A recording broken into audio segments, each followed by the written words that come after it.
जिंदा रहने के लिए वो सब अपने फैमिली और फ्रेंड्स के डेड बॉडी को खाने लगता है। कुछ लोग सीट का लेदर कवर खाना स्टार्ट कर दिया था। रात हो चुकी थी, चारों तरफ स्नो ही स्नो था। जिन लोगों का वेट 80 केजी था, उनका वेट 30 से 40 केजी हो गया था। ये दिल दहला देने वाली कहानी है फ्लाइट 571 की। 12 अक्टूबर 1972 साउथ अमेरिका के उरुग्वे देश से चिली देश की राजधानी सैंटियागो के लिए एक चार्टर प्लेन टेक ऑफ करता है, जिसमें बैठे थे हट्टे कट्टे रग्बी टीम के प्लेयर। इस प्लेन में कुल 45 पैसेंजर बैठे थे। प्लेयर के साथ उनके कुछ फैमिली मेंबर्स और कुछ फ्रेंड्स भी उनके साथ में आए थे। उरुग्वे से सैंटियागो जाने के लिए करीब 3 घंटे का समय लगता है, लेकिन बीच में आते हैं ऊंची ऊंची बर्फीली एंडीज पहाड़ियाँ। साउथ अमेरिका का एंडीज माउंटेन रेंज वर्ल्ड का लॉन्गेस्ट माउंटेन रेंज है। हिमालय के बाद सबसे ऊंची पहाड़ी यही पाई जाती है। बर्फ़ की चादर ओढ़े ये सुंदर पहाड़ियाँ पैसेंजर के लिए मुसीबत बन के खड़ी हो जाती है। 12 अक्टूबर 1972 को पहाड़ियों में तूफान आता है। पायलट डिसाइड करते हैं कि उसे रास्ते में ही आज के लिए रुक जाना चाहिए। अर्जेंटीना के मेंडोजा शहर में प्लेन को लैंड करा दिया जाता है रात भर के लिए। अगले दिन पायलट ने देखा मौसम साफ हो गया है। 13 अक्टूबर 1972 ये विमान दोबारा से टेक ऑफ करता है दोपहर के 2:18 पर। 1 घंटे तक सफ़र काफ़ी अच्छा रहता है। प्लेन सैंटियागो के करीब पहुंचने वाला था, लेकिन अभी भी पहाड़ियों में ही था। पायलट प्लेन को नीचे उतारने लगता है। अचानक से सामने काफ़ी घना बादल आ जाता है और भयानक टर्बुलेंस देखने को मिलता है। प्लेन तेज़ी से ऊपर नीचे हिलने लगता है। प्लेन में अलार्म बजने लगता है और वार्निंग लाइट भी बार बार चमकने लगता है। थोड़ी देर बाद जैसे ही प्लेन बादलों के बीच से निकलता है, पायलट देखते हैं उनके सामने एक बहुत बड़ी पहाड़ी है। पैनिक में आकर वो प्लेन को ऊपर की तरफ मोड़ने की कोशिश करने लगते हैं। पायलट मैक्सिमम पावर लगा देते हैं उस पहाड़ी के ऊपर से बच के निकलने के लिए, लेकिन तब तक बहुत लेट हो चुका था। प्लेन का पीछे का हिस्सा पहाड़ी से टकरा जाता है और पीछे के 2 सीटों की जो रो होती है वो हवा में बाहर उड़ जाती है और साथ में 3 पैसेंजर भी हवा में गायब हो जाते हैं। कुछ सेकंड के लिए प्लेन ऊपर जाते रहता है और फिर अचानक से नीचे गिरने लगता है। एक और भयंकर टकराव होता है और प्लेन का लेफ्ट विंग भी टूट जाता है। कुछ और पैसेंजर प्लेन से बाहर उड़कर गिर जाते हैं। अब बस प्लेन का फ्रंट पोर्शन ही बचा था, जो सीधा जाकर एक ग्लेशियर में गिरता है और काफ़ी स्पीड से ग्लेशियर पर स्लाइड करने लगता है। 700 मीटर नीचे जाकर फाइनली एक लास्ट टकराव होता है और प्लेन में सब कुछ तहस नहस हो जाता है। पैसेंजर सीट प्लेन के बेस से फटकर बाहर आ जाती है। कॉकपिट पूरी तरह से क्रश हो चुका था। 2 पायलट भी मारे जा चुके थे। अब 3570 मीटर की हाइट पर यह प्लेन टूटा हुआ पड़ा था, लेकिन हैरानी की बात यह थी कि 45 लोगों में से 33 लोग अभी भी जिंदा थे, लेकिन इनमें से बहुत सारे लोग घायल थे। 2 सर्वाइवर जिन्हें ज़्यादा चोट नहीं पहुंची थी, 19 साल के रॉबर्टो कनेसा और 20 साल के गस्टावो जर्बिनो। इत्तेफाक से ये दोनों मेडिकल स्टूडेंट भी थे। रॉबर्टो और गस्टावो घायल की मदद करने में लग जाते हैं। इनमें से एक पैसेंजर फर्नांडो कोमा में जा चुका था। प्लेन क्रैश को 1 घंटे हो चुके थे। Chilean air search and rescue service को प्लेन की गायब होने की नोटिफिकेशन मिल चुका था। 4 एरोप्लेन सर्च ऑपरेशन में लगाए जाते हैं, लेकिन रात तक ढूंढने के बाद भी इन्हें कुछ नहीं मिल पाता है, क्योंकि सबसे बड़ी दिक्कत ये थी कि प्लेन का कलर भी वाइट था और जहाँ प्लेन क्रैश हुआ था वहाँ दूर दूर तक चारों तरफ वाइट स्नो ही स्नो था। ये एक बहुत बड़ी मुश्किल सर्च ऑपरेशन था। इस सर्च ऑपरेशन में उरुग्वे और अर्जेंटीना ने भी हिस्सा लिया। टोटल 11 हवाई जहाज अब सर्च ऑपरेशन में लगाए जा चुके थे। क्रैश साइट पर बचे हुए पैसेंजर के ऊपर से कई बार रेस्क्यू प्लेन गुजरता है, लेकिन उनके लाख इशारे देने के बाद भी रेस्क्यू प्लेन की नज़र उन पर नहीं पड़ी। रेस्क्यू प्लेन का ध्यान अपनी ओर करने के लिए पैसेंजर ने कुछ अलग सोचा।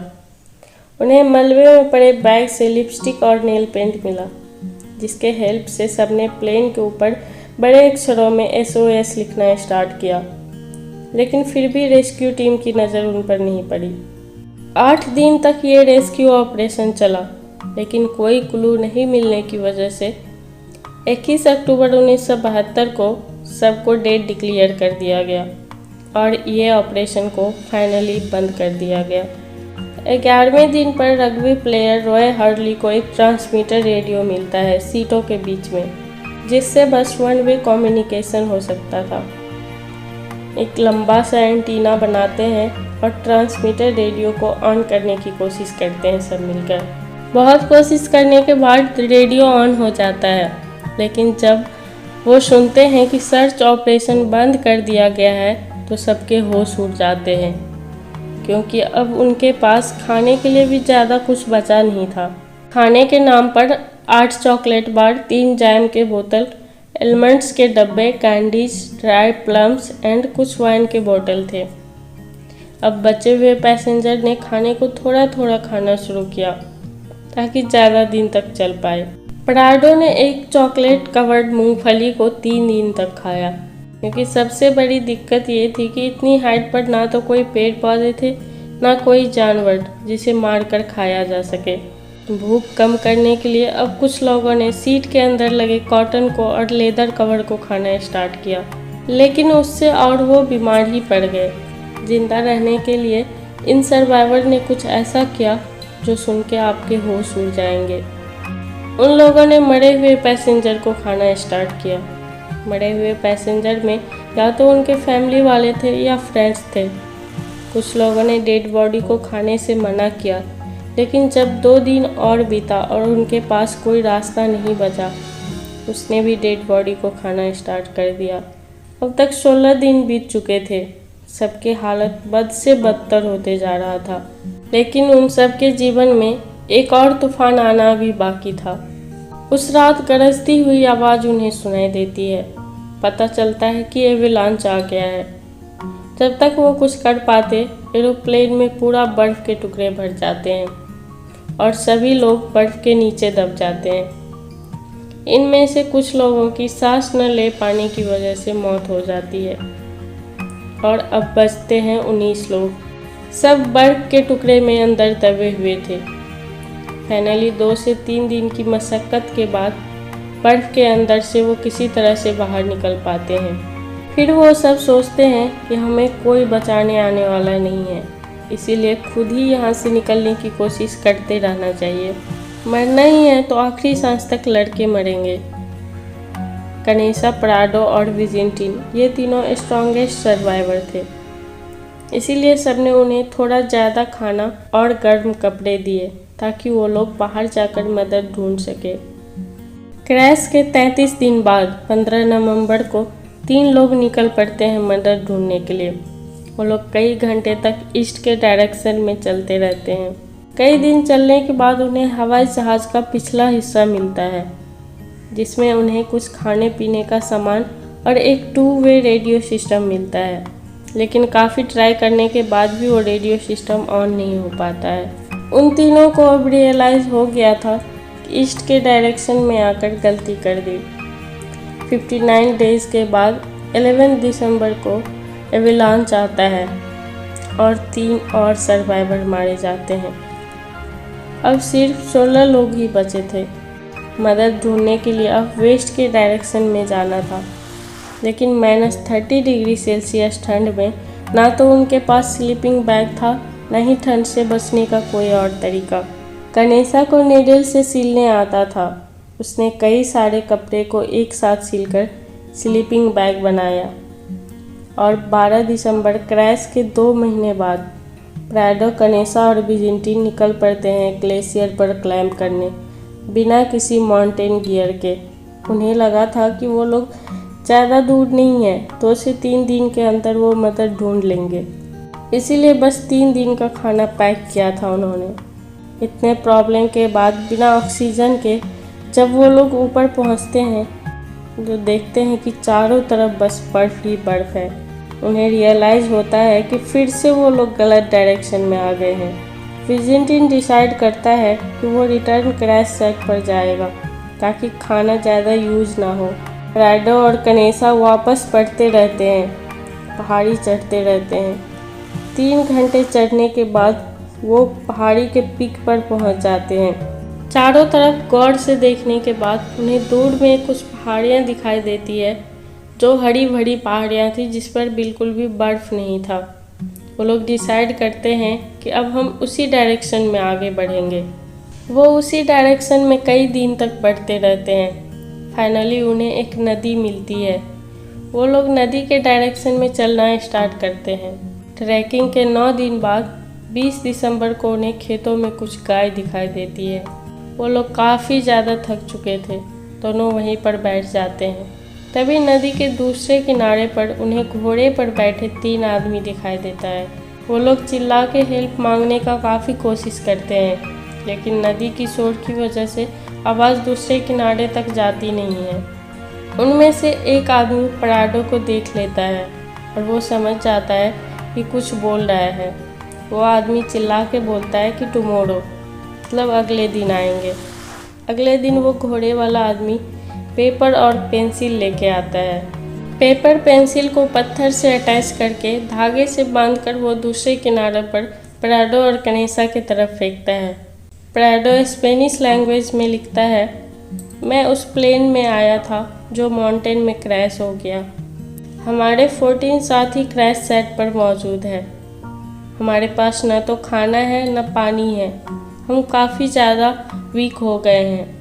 हमें मदद की ज़रूरत है, प्लीज़ हमारी मदद करें। वो घोड़े वाला आदमी जो चिली देश का किसान था इशारे में बोलता है, मैं समझ गया। वो लोग को याद आता है 2 महीने पहले वाला प्लेन क्रैश न्यूज़। वो लोग भी शॉक्ड हो जाते हैं कि क्रैश के 2 महीने बाद भी कैसे 16 आदमी सर्वाइव कर रहे हैं। 10 घंटे तक घोड़े से चलने के बाद वो किसान फाइनली एक सिटी में पहुंचते हैं और आर्मी कमांड को प्राडो का दिया हुआ लेटर दिखाते हैं। आर्मी कमांड सैंटियागो हेडक्वार्टर में कांटेक्ट करते हैं और सारी खबर देते हैं। उधर एक आदमी घोड़े की मदद से प्राडो और कनेसा को लॉस मेंटेनेंस शहर में लेके आते हैं। कनेसा अपना आधा बॉडी वेट लूज़ कर चुका था और अब उनकी वेट केवल 45 केजी ही बचा था। 3 हेलीकॉप्टर भेजा जाता है रेस्क्यू के लिए। प्राडो और कनेसा के हेल्प से 22 दिसंबर 1972 को क्रैश के 72 दिन के बाद हेलीकॉप्टर क्रैश साइट पर पहुंचता है बचे हुए सर्वाइवर का जान बचाने के लिए। सब काफ़ी ज़्यादा बीमार और कमज़ोर हो चुका था, लेकिन रेस्क्यू के कुछ दिन बाद सब रिकवर हो जाते हैं। इसीलिए कहते हैं दोस्तों, इंसान अगर हिम्मत ना हारे तो कितनी भी बड़ी मुसीबत को हरा सकता है। इस डिजास्टर को एक और नाम दिया गया, द मिरेकल ऑफ एंडेज, क्योंकि यह किसी भी मिरेकल से कम नहीं था।